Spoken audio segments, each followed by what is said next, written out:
৯ মাস ধরে যুক্তরাষ্ট্রে বসবাস করছেন দেশের আলোচিত সমালোচিত চিত্রনায়ক জায়েদ খান। সেখানে নিজের জীবনকে নতুনভাবে সাজাচ্ছেন এই অভিনেতা।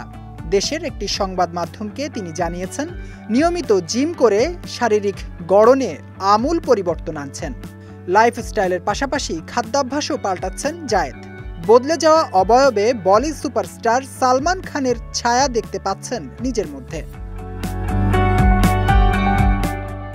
যুক্তরাষ্ট্র থেকে জায়েদ খান বলেন, ভাত খাওয়া পুরোপুরি ছেড়ে দিয়েছি।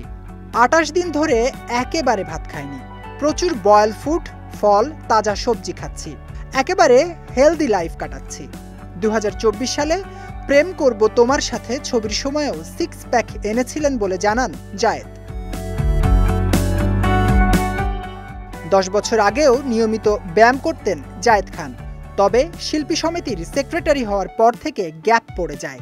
আগের মতো এখন আবার ব্যায়াম শুরু করেছেন জানিয়ে জায়েদ বলেন, বয়স যেহেতু হচ্ছে, এখন শরীরের দিকে মনোযোগ দেয়া দরকার। এজন্য প্রতিদিন কম করে হলেও 2 ঘন্টা জিম করি। ফলে দেখলাম এগুলো আমাকে অনেক বেশি এনার্জি ও রিফ্রেশমেন্ট দিচ্ছে। যুক্তরাষ্ট্রে বসে নেই জায়েদ, বিভিন্ন স্টেজ শো করে বেড়াচ্ছেন তিনি। কদিন আগে ফ্লোরিডার বসন্ত উৎসবের অন্যতম আকর্ষণ ছিলেন তিনি। জায়েদ বলেন, সামনে আরও কিছু শো রয়েছে, এজন্য নিজেকে আরও তৈরি করছি। স্টেজ শো করতে গেলে ফিটনেস খুব দরকার। আরও 1 মাস এভাবে মেনটেন করলে বডি শেপ আরও জোস লাগবে।